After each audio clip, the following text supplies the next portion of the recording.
ফ্রোজেনের গল্প, গল্প শুনেও হবে দেখো গো ক্লান্ত মন শান্ত। শোনো ফ্রোজেনের গল্প, সাসপেন্স থেকে থ্রিলার, অ্যাকশন থেকে horror. Suspense, thriller, action, horror. আর ভালোবাসা থেকে হিউমার হয়ে আছে সবই অল্প স্বল্প। শোনো ফ্রোজেনের গল্প। ফ্রোজেন অডিবল, খেয়াল রাখে তোমার মনের। আমাদের ব্যস্ততম জীবনে নিত্য ব্যবহার্য সঙ্গী ছাতা হারায়নি বোধহয় এমন কেউ নেই। তাই নতুন বছরের শুরুতেই লেখক ত্রিদিবেশ বন্দ্যোপাধ্যায় উপহার দিয়েছেন কৌতুক, তার সাথে রোমাঞ্চ এবং অবশ্যই আপনাদের জন্য একটি পরামর্শ। তাহলে আসুন শোনা যাক অনিল বাবুর ছাতা। অনিলবাবু আদ্যন্ত একজন সংসারী মানুষ।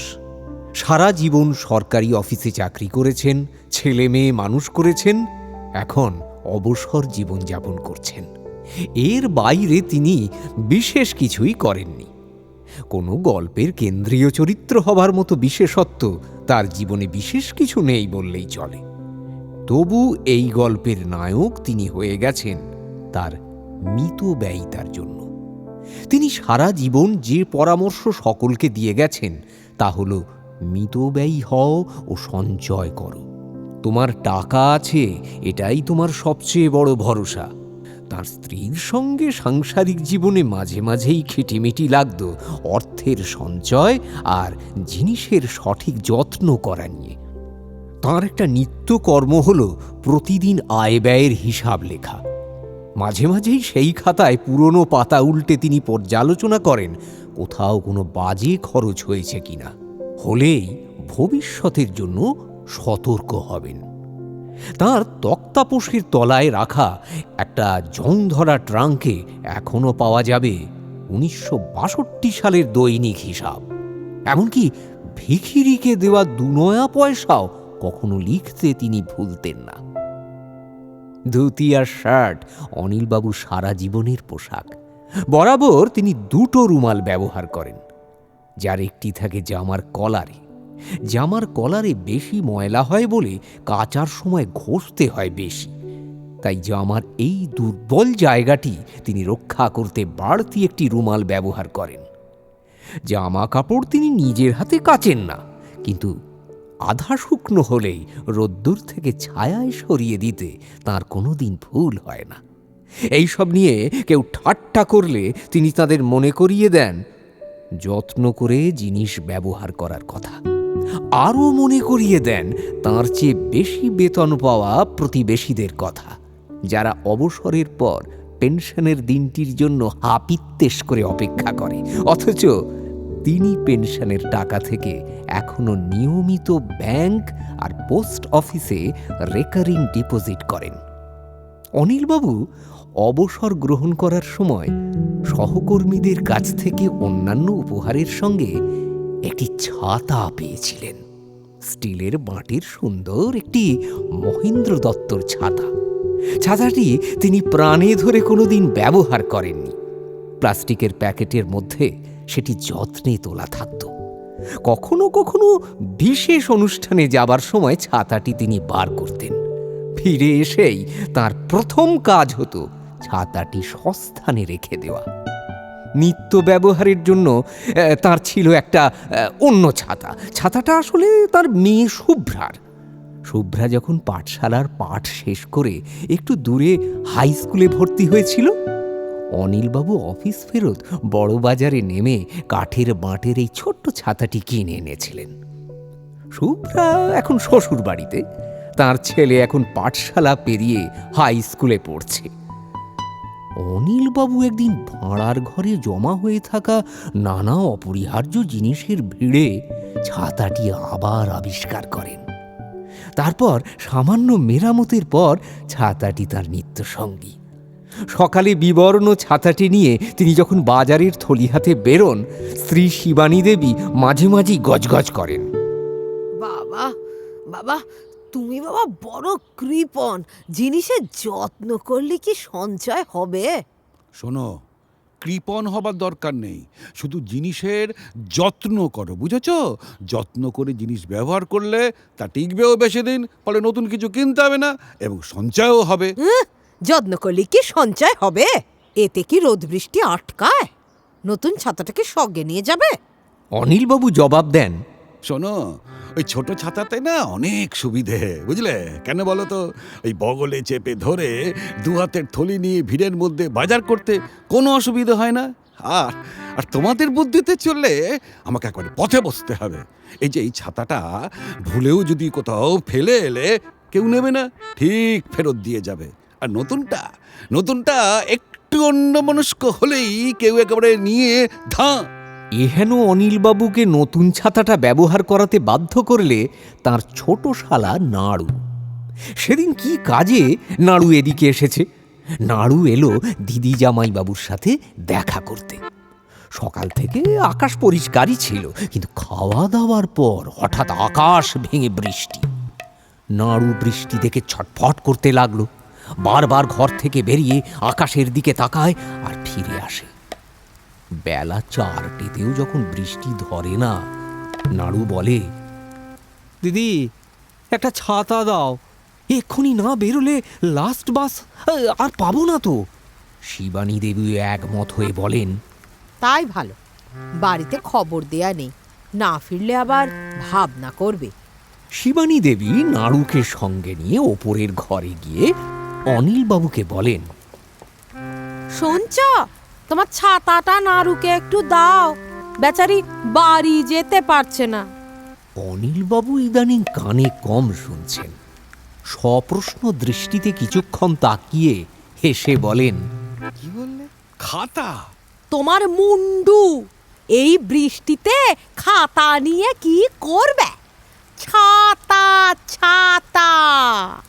শিবানী দেবী আর অপেক্ষা না করে দেয়ালে ঝোলানো নতুন ছাতাটার দিকে হাত বাড়ান। অনিলবাবু হাঁ হাঁ করে এগিয়ে আসেন। ওটা নয়, এইটা দাও বলে ঘরের কোণে রাখা সেই বিবর্ণ লেডিস ছাতাটা এগিয়ে দেন। শিবানী দেবী গর্জে ওঠেন, ওইটুকু ছাতা নিয়ে এই বৃষ্টিতে তোমার কি মাথা খারাপ হলো? নাড়ু লজ্জিত হয়ে সামাল দেয়, না জামাইবাবু, ওতেই হবে, মাথাটুকু বাজলেই হবে। তাছাড়া ভিড় বাসে ভিজে বড় ছাতা নিয়ে লোকে বড্ড বিরক্ত হয়। দিদি জামাইবাবুকে প্রণাম করে নাড়ু ছাতা মাথায় দিয়ে বেরিয়ে পড়ে। বৃষ্টির শব্দকে ছাপিয়ে নাড়ু শুনতে পায় দোতলার জানলায় দাঁড়িয়ে অনিলবাবু চিৎকার করছেন, নাড়ু, ও নাড়ু, বলছি ছাতাটা ভুলো না কিন্তু, বুঝেছো? পরের বার নিয়ে এসো মনে করে। ইতিমধ্যে মাস 2 কেটে যায়। অনিলবাবু অত্যন্ত সাবধানতার সঙ্গে নতুন ছাতাটাই ব্যবহার করেন। বর্ষা শেষ, দুর্গাপুজো এসে চলে যায়। নাড়ু পুজোর পর প্রতি বছর দিদি জামাইবাবুকে প্রণাম করতে আসে, কিন্তু নাড়ুর মাথায় হঠাৎ বজ্রাঘাত। তন্ন তন্ন করে খুঁজেও সারা বাড়িতে কোথাও খুঁজে পায় না ছাতাটা। নাড়ুর চিৎকার, চেঁচামেচি আর বাড়ি শুদ্ধ সবাইকে বকাবকিতে অতিষ্ঠ হয়ে তার স্ত্রী একবার ক্ষীণ কণ্ঠে বলে ওঠে, ওই তো ছাতার দশা, ছিল তো শুধু বাঁটখানা, শিক ভাঙা, কাপড় ছেঁড়া, ওটা কি না নিয়ে গেলেই নয়? নাড়ুর মনে আছে সেদিন ঝড়ের দাপটে ছাতাটা ধ্বংসাবশেষে পরিণত হয়েছিল, কিন্তু তবু গর্জে ওঠে, জামাইবাবুকে তো জানো না, আমাকে ছাতার ধ্বংসাবশেষই ফেরত দিতে হবে। সেদিন আর যাওয়া হলো না। তল্লাশি চলল সারা বাড়ি, কিন্তু ছাতা বা ছাতার ধ্বংসাবশেষ কিছুই খুঁজে পাওয়া গেল না। অগত্যা নাড়ু একদিন বিনা ছাতাতেই দুরু দুরু বুকে গিয়ে হাজির হলো দিদির বাড়ি। মনে মনে ক্ষীণ আশা, জামাইবাবু কি আর ছাতার কঙ্কালটার কথা মনে রাখবেন? দিদির বাড়িতে ঢুকে ও রান্নাঘরে দিদিকে প্রণাম সেরে পিঁড়ি পেতে বসে। সকলের খবরাখবর নিয়ে একটু মিষ্টি মুখ করে নাড়ু গুটি গুটি দোতলায় ওঠে। ওপরের ঘরে গিয়ে দেখে জামাইবাবু মেঝেতে বসে খবরের কাগজ পড়ছেন। পাশে কে যেন একটা দাঁড়িয়ে আছে বুঝতে পেরে খবরের কাগজ থেকে মুখ তুলে অনিলবাবু চশমার ফাঁক দিয়ে তাকান। নাড়ু এগিয়ে এসে এক পায়ে হাত ছুঁয়ে লুঙ্গিতে ঢাকা দ্বিতীয় পাটা হাতড়াতে থাকে। ও নাড়ু, তা বলি সব খবরাখবর ভালো তো?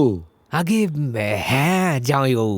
একটা হাত মাটিতে ভর দিয়ে অনিলবাবু ধীরে ধীরে উঠে দাঁড়িয়ে কোলাকুলির জন্য হাত দুটো বাড়িয়ে দেন। ও নাড়ু, বলি ছাতাটা ঠিক মতো রেখেছিলে তো? নাড়ু এখন জবাব দেওয়ার কোনো ঝুঁকি নেয় না, কারণ তার শরীর এখন জামাইবাবুর দু হাতের বেষ্টনীর মধ্যে। জবাব দিলে তার লোহার ভীমের অবস্থা হতে পারে। কি হে, জবাব দিচ্ছ না যে? ছাতাটা না নিয়ে নাড়ু যে তার সামনে উপস্থিত হতে পারে, অনিলবাবু দূরতম কল্পনাতেও সে আশঙ্কা করেননি। নাড়ু নিরাপদ দূরত্বে পিছিয়ে গিয়ে মাথা চুলকে উত্তর দেয়, একদম ভুলে গেছি জামাইবাবু। ভুল? বলো কি? এইরকম একটা ভুল? ভুলের তো একটা মাত্রা জ্ঞান থাকবে।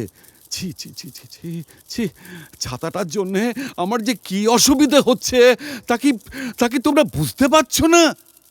নাড়ু মাথা নিচু করে সিঁড়ি দিয়ে নেমে আসে।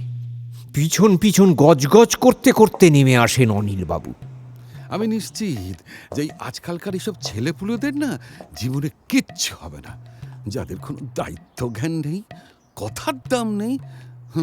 তারা জীবনে বড় দায়িত্ব পালন করবে কিভাবে? শিবানী দেবী রান্নাঘর থেকে ছুটে আসেন সামাল দিতে। তোমার কি মাথা খারাপ হলো? বলছে ভুলে গেছে। অনিলবাবু গর্জে ওঠেন, না না, ভুল মানুষের হতেই পারে, কিন্তু কিন্তু তাই বলে এই রকম ভুল? আমি কোথায় আশা করে বসে আছি নাড়ু এলে ছাতাটা ফেরত পাবো, আর সে কি না। এর পরের সময়টা নাড়ু জামাইবাবুকে পাশ কাটিয়ে কাটিয়ে দেয়। অনিলবাবু থেকে থেকেই তার ছাতার প্রসঙ্গ তোলেন, কখনো নিজের মনেই, কখনো বা শিবানী দেবীকে উদ্দেশ্য করে। খেতে বসে নাড়ু আবার জামাইবাবুর সামনে পড়ে। অনিলবাবু নাড়ুকে সামনে পেয়ে বিশদভাবে উপদেশ দেন জীবনে কিভাবে চলতে হবে। শোনো নাড়ু, তোমাকে আমার একটা ঘটনা বলি। জিনিসের যত্ন কিভাবে করতে হয় তা আমার কাছে শিখতে হবে, বুঝলে? শোনো, ওই প্রায় 25 বছর ধরে যে সাইকেলটা আমি ব্যবহার করছি, সেটা যতদিন আমার নিজের হাতে ছিল ততদিন সকলের ঈর্ষার বস্তু ছিল, বুঝেছ? আমি ছিলাম ওই ডেলি প্যাসেঞ্জার।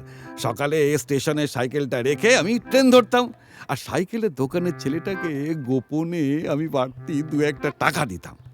বিনিময়ে ছেলেটা আমার সাইকেলটার বিশেষ যত্ন করত, সময় মতো পাম্প করে দিত, অল্প স্বল্প ওই ঝাড়াপোঁছ করে দিত, আর এমন জায়গায় রাখতো যাতে রোদ্দুরের আঁচ বা বৃষ্টির ছাঁট না লাগে।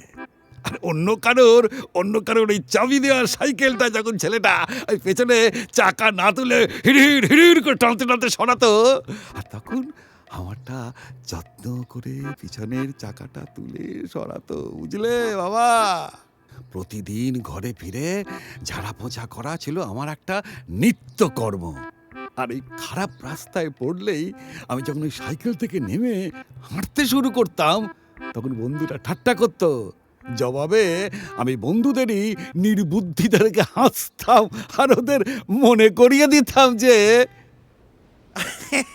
আরে আরে অনিল বাবু যে এই যে শুনুন, দাঁড়ান, আবারও সাইকেলের যত্নের জন্য আবার হেঁটে যাচ্ছেন। আরে তোরা তো 2 বছর পর পর টায়ার টিউব বদলাস, আর আমি বদলাই অন্তত 5 বছর পর। এইরকম আরও কিছু উদাহরণ শোনাতে থাকেন, আর তার ফাঁকে ফাঁকে নাড়ুকে মনে করিয়ে দেন ছাতাটার কথা। নাড়ু মাথা নিচু করে কোনো রকমে খাওয়া শেষ করে উঠে যায়। অনিলবাবু চলে যান দোতলায় নিজের ঘরে বিশ্রাম নিতে।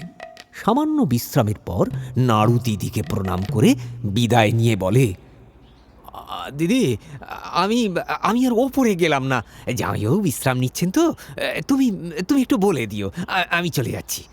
শিবানী দেবীও সব বুঝে আর কথা বাড়ান না, বলেন, কই রে নাড়ু, আয় এদিকে আয়। ছেলে মেয়েদের জন্য একটু মিষ্টি আর দুটো নারকেল দি, নিয়ে যা। দিদির হাতে একটা চকচকে স্টিলের টিফিন কৌটো দেখে নাড়ু আঁতকে ওঠে। ওরে বাবা, আবার টিফিন কৌটো! পুজোর পর বাড়িতে নিশ্চয়ই অনেক পলিথিনের ব্যাগ পাওয়া যাবে। দিদি, তাইতে দিয়ে দাও। পলিথিনের ব্যাগ হাতে ঝুলিয়ে নাড়ু যখন বেরোচ্ছে, তখন দোতলায় জানলায় দাঁড়িয়ে অনিলবাবু চিৎকার করছেন, নাড়ু, বলছি পরের বার ছাতাটা আনতে ভুলো না যেন। নাড়ু যেতে যেতে ভাবে, ধুর শালা, কি পাগলার পাল্লায় পড়ে। ও বাবা, আমি তো শালা, কি পাগলার জামাইবাবুর পাল্লায় পড়া গেছে। আচ্ছা, একটা ছাতা সারাইওয়ালার কাছে একটা পুরনো লেডিস ছাতা জোগাড় করতেই হবে। জামাইবাবু ইদানিং চোখে কম দেখছেন, ও ঠিক ম্যানেজ হয়ে যাবে।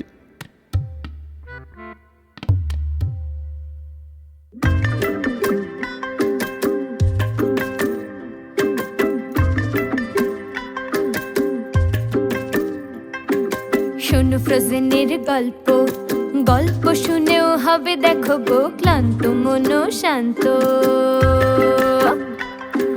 শোনো ফ্রোজেনের গল্প, সাসপেন্স থেকে থ্রিলার, অ্যাকশন থেকে horror. Suspense, thriller, action, horror. আর ভালোবাসা থেকে হিউমার হয়ে আছে সবই অল্প স্বল্প। শোনো ফ্রোজেনের গল্প। ফ্রোজেন অডিবল, খেয়াল রাখে তোমার মনের।